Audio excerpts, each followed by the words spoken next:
ist irgendwie perfekt. Ein Tag, an dem ich denk, ich will hier weg, denn es geht mir gut.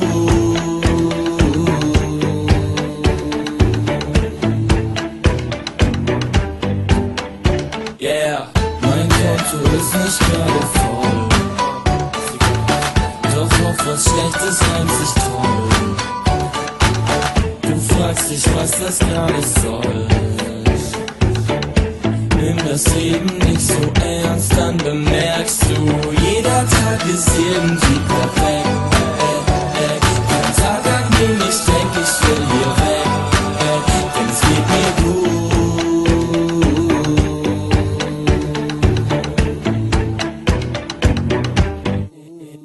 Yeah, es geht mir gut, ich kann mich nicht beschweren. Ich hab alles, was ich brauch und ein bisschen mehr.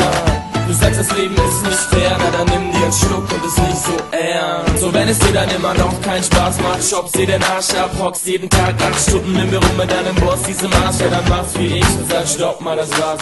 Such dir irgendeinen Job, der dir Spaß macht, und ich schwör dir, komm, warte ab. Bevor der Wecker klingelt, bist du schon hellwach, springst aus dem Bett, weil du Bock auf den Tag hast. Jeder Tag ist irgendwie perfekt. Ein Tag, an dem ich denk, ich will hier weg, denn es geht mir gut.